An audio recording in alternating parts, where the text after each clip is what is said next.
उपासना समर्पण योग अध्याय 3 डे 143। उपासना संबंधी भ्रांतियां और उनका निवारण। तो देखिए गुरुदेव क्या कह रहे थे कि जब भी उपासना करें तो एक ही उद्देश्य रखें कि ये पूजा करने के बाद मेरा आत्म परिष्कार होगा या आत्मोन्नति के लिए ही बस की जा रही, भौतिक जगत की चीज़ों के लिए करिए ही मत। अच्छा, फिर और क्या सोच के करें कि इससे मेरा सत्प्रवृत्ति संवर्धन होगा, मेरे व्यक्तिगत विकास का मार्ग खुलेगा, मेरे अंदर सुसंस्कारिता आएगी, आत्मसंतोष आएगा, जन सहयोग, वही आदर्शवादिता। परमात्मा देखिए, ईश्वर मतलब आदर्शवादिता का समुच्चय। जितनी अच्छी अच्छी ऊंची ऊंची चीज़ें हो सकती है वही भगवान होता है। और हम लोग भगवान को सोचते हैं कि भगवान जो है, ऐसे हम लोग जो भौतिक जगत की चीज़ें मांगते रहते हैं, अपना यही सब करते रहते हैं, ये भगवान बड़े, भगवान को ये सब बहुत पसंद होगा, नहीं। ईश्वर को ऊंची ऊंची आदर्श मानव बनो। गुरुदेव एक बात बहुत अच्छे बोलते हैं, सेठ बनने के लिए पूजा मत करो, उनको महामानव बनने के लिए पूजा करो कि हे प्रभु, आप हमें ऋषि बना दीजिए, महर्षि बना दीजिए, देवर्षि बना दीजिए, महामानव बना दीजिए। तो जब हम इस स्तर के हो जाएंगे तो हमें ये छोटी चीज़ें हमें बॉदर ही नहीं करेंगे हमारे लिए। और फिर गुरुदेव ने क्या कहा कि अगर बहुत मन कर ही रहा है कैलकुलेटिव होने का, तो ये सोच लो कि उपासना जो भी कर रहे हैं इससे मेरे सभी संकट ना नाश हो, लेकिन कुछ तो कम होगी। मान लो 10 किलो संकट आने वाला था तो कम से कम 50% भी कम हो गया, 90%, 80% भी कम हो गया, तो बहुत हेल्प मिलेगी दैवी कृपाओं से। तो इस तरीके की पॉजिटिव भावना ही रखनी है उपासना के संबंध में। आगे गुरुदेव कहते हैं कि प्रतिकूलता और उपासना की संगत बैठाने की तत्वतः आवश्यकता है नहीं, क्योंकि दोनों के क्षेत्र सर्वथा भिन्न हैं। हम लोग सोचते हैं कि जो विषम परिस्थिति आई है उसको कैसे लिंक करें अपनी उपासना से, कि अब ये जो बुरा हुआ है तो अब तुरंत क्या, कौन सी पूजा गलत की मैंने, तुरंत अपन सोचना शुरू कर देते हैं ना, बैकग्राउंड पास्ट में चले जाते हैं, रिवाइंड करते हैं कि इधर बीच मैंने क्या क्या पूजा में गलत किया। पर गुरुदेव क्या बोल रहे हैं कि प्रतिकूलताओं की और उपासना की, यानी एडवर्स सिचुएशंस की और पूजा पाठ की संगत बिठाने की तत्वतः कोई आवश्यकता नहीं है। जबरदस्ती उसमें लिंक मत बिठाओ, तत्वतः मूल रूप से कोई जरूरत नहीं है ये सब करने की, क्योंकि दोनों के क्षेत्र सर्वथा भिन्न हैं। और दोनों के क्षेत्र भिन्न इसलिए हैं कि जो सिचुएशंस आ रही हैं वो कर्मों के फल अनुसार आ रही हैं, और जो उपासना है वो आत्मा से संबंधित है, वो श्रद्धा भावना से संबंधित, वो संवेदनशीलता से संबंधित है। और जो सामने परिस्थितियां दिख रही, जो ऊंची नीची गलत सही जो भी दिख रही, वो पूर्व के कर्मों का फल है हमारे, वो उपासना का फल नहीं है हमारी, या किसी भी प्रकार के।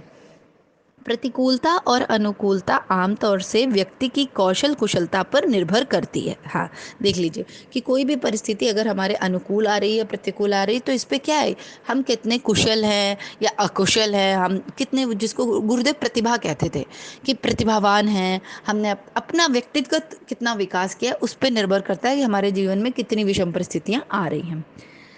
जबकि उपासना से अंतः क्षेत्र की सत्प्रवृत्तियों को उभारने और व्यक्तित्व के सुसंस्कारित के समावेश का अवसर मिलता है। अच्छा, उपासना का संबंध सीधे सीधे इंटरनल चीजों से है, मतलब अंदर का काम, क्रोध, ईर्ष्या, घृणा, द्वेष, राग, अहंकार, ये खत्म हो रहा है कि नहीं, उपासना में ये सारी चीजें होती हैं। और हम क्या सोचते हैं, हम उपासना करने से ढेर सारा धन मिल जाएगा, उपासना करने से मेरा रोग दूर हो जाएगा, उपासना करने से फलाना भौतिक जगत का काम हो जाएगा, बेटे का विवाह हो जाएगा, पुत्र पैदा हो जाएगा। ये सारी चीज़ें जो भौतिक जगह, माँ गायत्री आपको सब कुछ देती है, जैसा कि ऊपर लिखा था कि ऐसा नहीं है कि एकदम से आपकी कोई हेल्प नहीं होने वाली, पॉजिटिव रहना चाहिए। 90% या 50% भी हेल्प हुई अगर उपासना से, देवी देवताओं के अनुग्रह कृपा के माध्यम से, तो बहुत हेल्प हो गई। ऐसी पॉजिटिव थिंकिंग रखनी चाहिए। लेकिन जो उपासना का क्षेत्र है वो इससे संबंधित है नहीं। कृपा प्रसाद है, आप मांग ही रहे हो, बहुत कह ही रहे हो, तो बात अलग है। और प्रारब्ध में होता है तो वो चीज़ें अपने आप मिलती है। सही बताएं तो वो प्रारब्ध में होती हैं, कृपा भी क्या, और जो चीज़ प्रारब्ध में होती है वो मिलती है, और जो प्रारब्ध में नहीं है वो आप कितना भी पूजा करो, देखो नहीं मिलती है, नहीं प्राप्त होती है।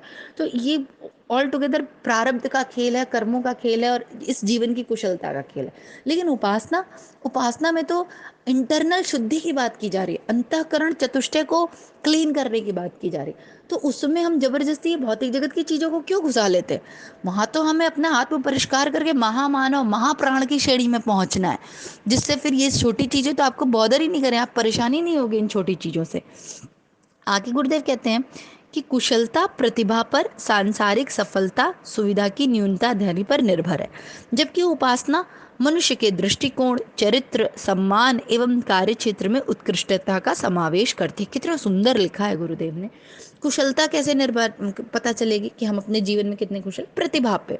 तो प्रतिभा कैसे होती है? टैलेंट जिसको बोलते हैं। तो टैलेंट तो फिजिकल वर्ल्ड का में ही हो सकता है ना, कि हम बहुत टैलेंटेड है, स्मार्ट हैं, हमको बहुत जानकारी है, अच्छे मैनेज कर लेते हैं चीज़ों को। तो उसके अनुसार आपके जीवन में विषम परिस्थितियाँ जैसे आ रही हैं, आप उसको मैनेज करोगे। लेकिन जो उपासना होता है उसका मनुष्य के दृष्टिकोण से संबंध होता है, पर्सपेक्टिव जिसको कहते हैं, साइकोलॉजी जिसको कहते हैं। तो उसमें क्या आती है? उसमें मेरा चरित्र निर्माण, जैसे उसका जो क्षेत्र है, चरित्र, सम्मान, उत्कृष्टता, ऐसी चीज़ें होती है कि कोई चीज़ें हो रही हैं तो इसमें मुझे भ्रष्टाचार करना चाहिए या नहीं करना चाहिए। तो अब इसका मेरी विषम परिस्थिति या अनुकूल परिस्थिति से कोई संबंध नहीं। हो सकता है मेरे जीवन में मुझे बहुत कोई बीमारी आ गई, मैं रोगी हूँ, लेकिन मैं उपासना करने से मेरा चरित्र बहुत ऊंचा उठा हुआ है और भ्रष्टाचार करने की बात आ रही है, तो कोई रोग है भी तो भी मेरी आत्मबल इतना ऊंचा है, मेरा चरित्र इतना ऊंचा है और मेरे अंदर भाव संवेदना या उत्कृष्टता को धारण करने की इतनी इच्छा है कि मैं बोल रही हूँ, नहीं मैं करप्शन करूंगी ही नहीं, नहीं मैं किसी की आत्मा को ठेस पहुंचाऊंगी ही नहीं, नहीं मैं सेवा का काम करूंगी ही करूंगी। तो उपासना से ये सब अर्जन होता है। उपासना से भौतिक जगत की चीजें तो वही अभी बताया, वो प्रारब्धानुसार होती है। आगे गुरुदेव कहते हैं कि ऐसी दशा में एक दूसरे को जोड़ने की बात सर्वथा अनुपयुक्त है। फिर भी प्रचलित भ्रम मान्यताओं के अनुरूप यदि उपासना से भौतिक लाभ हानि की संगति जोड़े बिना काम न चले तो फिर दो दृष्टिकोण अपनाने चाहिए। तो वही बात है, गुरुदेव कह रहे हैं कि देखा, गुरुदेव की नज़र में तो देखो दोनों एकदम अलग है। उपासना और दैनिक जीवन की परिस्थितियां दोनों एकदम विपरीत है। पूजा इसलिए करनी चाहिए जिससे मनुष्य तन का परम लक्ष्य सध सके, जो कि है ईश्वर प्राप्ति, परमात्मा प्राप्ति या अपने असली स्वरूप की प्राप्ति, आत्म स्वरूप में स्थित हो जाना। ये उपासना का मतलब होता है और यही लक्ष्य होता है। भौतिक जगत में जो सिचुएशन आ रही हैं, ये हमारी कुशलता, हमारे अभी की बुद्धि, विवेक और हमारे पूर्व के कर्म संस्कार, इस पे निर्भर करता है। उसका उपासना से कोई खास संबंध नहीं। लेकिन अगर आपका हृदय कर ही रहा है कि कुछ संबंध बिठाएं, क्योंकि समाज में ऐसी व्यवस्था बनी हुई है, समाज में हम लोगों को इतना ऐसा ज्ञान दे दिया गया है कि नहीं, उपासना का हमारी भौतिक जगत से बहुत गहरा संबंध है, कि तुम पूजा कर रही थी तो तुम्हारा कुछ तो लाभ दिखना चाहिए। यहाँ भी हम लोग बनिया मतलब हम लोगों का कैलकुलेटिव दिमाग तो चलता ही रहता है ना पूरे टाइम। पूरे टाइम हम लोग कैलकुलेशन में लगे रहते हैं कि अच्छा आपने ये दिया भगवान को तो भगवान ने हमको रिटर्न में क्या दिया। तो बिल्कुल ऐसे उपासना में भी हमारा दिमाग चलता है कि हाँ इतनी देर हमने इतनी माला की, ये किया वो किया, तो दिखाओ जरा हमें भौतिक जगत में क्या प्राप्त हुआ। तो गुरुदेव कह रहे हैं अगर इतना है तुम्हारा मन कैलकुलेशन करने का ना, तो तुम ये सोच लो कि भौतिक जगत में फिर तुम्हारी ये गुरुदेव ने क्या बोला कि एक दूसरे से की है नहीं, लेकिन ना चले तो दो दृष्टिकोण अपनाने चाहिए। क्या दृष्टिकोण? सफलताओं का श्रेय उपासना को दिया जाए और असफलताओं का श्रेय अपने प्रारब्ध और पुरुषार्थ में कमी मानकर अपने ऊपर जोड़ा जाए। कितना सुंदर बता दिया कि जब भी कभी जीवन में कोई सफलता अर्जन हो या कुछ अच्छा हो तो बोलो कि हाँ यह मेरी उपासना के कारण हुआ, मेरी श्रद्धा विश्वास परमात्मा की कृपा के कारण हुआ। और जब कभी भी असफल हो या कुछ बुरा हो तो भगवान को दोष मत दो।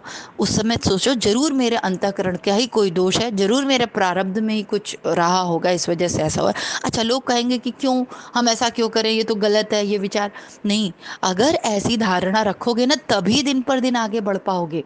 और ये प्रैक्टिकल सबने करके देखा होगा जीवन में, कि अगर अच्छी चीज हुई तो आपने अपने अहंकार को दे दी कि हाँ हाँ वाह ये तो मेरी कैपेसिटी है, मैं इतनी अच्छी हूँ इसलिए मेरे साथ जीवन में इतना अच्छा हुआ। और कुछ बुरा हो गया तो भगवान पे थोप दिया। तो ऐसे हम लोग गर्त में चले जाएंगे। क्यों? क्योंकि इसमें हमने अपने अहंकार को इतनी तृप्ति दी, इतना ऊंचा उठा दिया, और जब बुरा हुआ तो परमात्मा को ही गाली देने लगे। इससे बेटर है कि जब कुछ अच्छा हो तो अहंकार ना आने पाए, मैंपना ना बढ़ने पाए, तो सारा श्रेय परमात्मा को दे दो कि उनकी कृपा, उनकी अनुकंपा, उनका शरीर, उनका जीवन, उनकी वजह से मुझे सब प्राप्त हुआ। और जब भी कुछ विषम आए तो समझो कि जरूर मेरे अंतःकरण की कोई अशुद्धि है जिसके कारण ऐसी परिस्थिति आई है, जरूर कोई मेरे पूर्व के कर्मों का प्रारब्ध है जिसके कारण ये परिस्थिति आई। ऐसे करने से क्या होगा? सुधारात्मक दृष्टिकोण रहेगा। नहीं तो हम तो कभी अपने ऊपर काम करेंगे ही नहीं, हमेशा यही सोचेंगे यार मैं तो परफेक्ट, क्योंकि बुरी सिचुएशन में तो भगवान गलत और अच्छी सिचुएशन में मैं अच्छी, तो मैं तो अपने ऊपर कभी काम नहीं करूँगी। और जो व्यक्ति, सही बताऊँ, अपने ऊपर काम नहीं करता, अपने विकारों पे, अपनी गंदगी पे, उसका जीवन व्यर्थ ही निकल जाता। वो इसी मद में बेचारा चूर रहता है कि मैं बहुत अच्छा, पर दुनिया अच्छे से जानती है, दुनिया क्या परमात्मा, ये वो दोनों लोगों को नाश कर देता है। इस लोक में भी अपना नाश कर लेता है और परलोक तो उसका गया ही गुजरा है, क्योंकि दिन रात वो परमात्मा को गाली ही दे रहा है विषम परिस्थितियों के लिए। तो इसलिए अगर हम अपने दोनों लोकों को बनाना चाहें, ये लोक और परलोक, तो क्या करो, दो दृष्टिकोण अपनाओ। पहला दृष्टिकोण, अच्छी परिस्थितियों का श्रेय, जीवन में जितनी उत्कृष्टताएं उनका श्रेय ईश्वर को दो, गुरु को दो, उनकी कृपा, उनकी अनुकंपा मानो।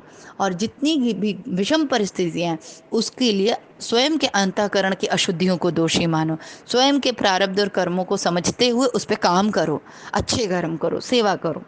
आगे गुरुदेव कहते हैं, इस मापदंड को अपनाकर ही श्रद्धा को जीवंत रखा जा सकता है और आत्मिक प्रकृति का द्वार खुला रह सकता है। विकृत चिंतन से तो सब प्रकार अहित ही अहित है। सफलताओं के लाभ का श्रेय अपने को, और कठिनाइयाँ जिस कारण से उत्पन्न है उन सब का दोष उपासना पर थोप देने का परिणाम एक ही होगा, अपनी रही सही श्रद्धा की समाप्ति, आत्मिक प्रकृति में भावी संभावनाओं की इतिश्री।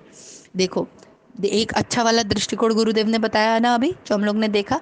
अब इमेजिन कि हम इससे जस्ट अपोजिट दृष्टिकोण रखते हैं कि विषम परिस्थिति में ईश्वर को गंदा बोलते हैं और अच्छी परिस्थिति में स्वयं के अहंकार को ऊपर उठा लेते हैं, तो क्या होगा? तो उन्होंने बोला, जो तुम्हारी रही सही श्रद्धा है, एक तो वो खत्म हो जाएगी भगवान में। क्यों? क्योंकि हर बार दिमाग में ये गया कि कुछ भी गलत है तो भगवान गलत है, तो तुम्हारा उसमें प्रेम रहेगा भगवान में। जब हम हर गलत चीज़ के लिए, हर विषम परिस्थिति के लिए उनको दोषारोपण कर रहे हैं, तो ऐसे में श्रद्धा कहाँ डेवलप हो रही है?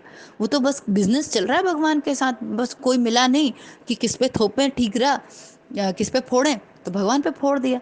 और दूसरा क्या होगा? आत्मिक प्रकृति की इतिश्री हो जाएगी। गुरुदेव लिख रहे हैं, इतिश्री मतलब खत्म, कोई चांस नहीं है इस जन्म में कि आप महामानव, महाप्राण, ऋषि, देवताओं की श्रेणी में पहुंच सकें।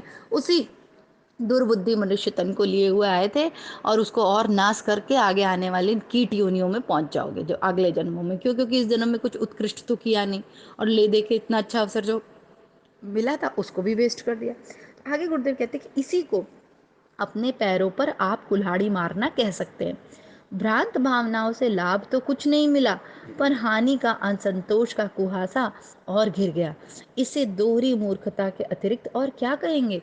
तो गुरुदेव कह रहे हैं, और अच्छा सोचो, अब ऐसा हुआ क्यों? ये ऐसा इसलिए हुआ हमारे विकृत चिंतन की वजह से।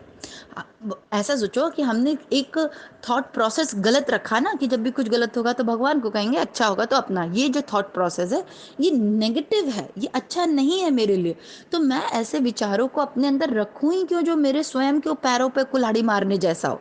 क्योंकि ऐसा विचार रख के मेरी परमात्मा के प्रति श्रद्धा कम होगी, उनके प्रति श्रद्धा कम होगी, मैं आत्म निर्माण के काम में कम लगूंगी। तो इससे मेरे हानि है या लाभ है? सभी सोच के देखे कि इससे आपका लाभ हो रहा है या हानि हो रही है। तो क्यों ऐसे विचारों को अपने जीवन में जगह दें जिससे हमारा हानि ही हानि है, और इस जन्म में ही नहीं, आगे कई आने वाले जन्मों तक हमें इसका भुगतान करना पड़ेगा, क्योंकि हमने सारा टाइम तो वेस्ट कर दिया मनुष्य तन का। तो ये इसी भाव के साथ आज का समाप्त करते हैं। आज मूल रूप से गुरुदेव ने बहुत सुंदर दो बातें कही। अगर हमको उपासना करनी है तो वैसे तो देखो, वैसे तो उपासना का और जीवन की भौतिक जगत की परिस्थितियों का कोई लिंक होता नहीं है, लेकिन सांसारिक लोगों ने इतना लिंक बिठा ही रखा है और तुम्हारा बहुत मन ही कर रहा है लिंक बिठाने का।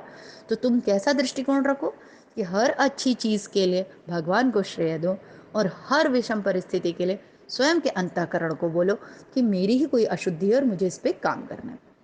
जस्ट अपोजिट अगर व्यू रखोगे तो परमात्मा के प्रति श्रद्धा कम होगी और आत्म परिष्कार भी नहीं होगा, अंत में कर्त में गिरोगे। तो मोरल ऑफ द स्टोरी सिर्फ इतना है कि जब सारा खेल सात्विक चिंतन का, अच्छे चिंतन का ही है, तो अच्छा चिंतन करने से तुमको रोक कौन रहा है? क्यों चिंतन कर कौन करेगा? कौन सोचेगा? हम ही ना सोचेंगे, तो हम क्यों उल्टा पुल्टा सोचें? हम क्यों भगवान के बारे में नेगेटिव सोचें? जब मुझे ही सोचना है तो मैं पॉजिटिव क्यों ना सोचूं? और गुरुदेव ने थॉट दे ही दिया। ठीक है, तो इसी भाव के साथ आज का यहाँ समाप्त करते हैं। जय गुरुदेव, सभी को प्रणाम। हमारे YouTube चैनल को सब्सक्राइब करें और बेल आइकन को दबाकर ऑल पर क्लिक करें ताकि नोटिफिकेशंस आपको मिलती रहें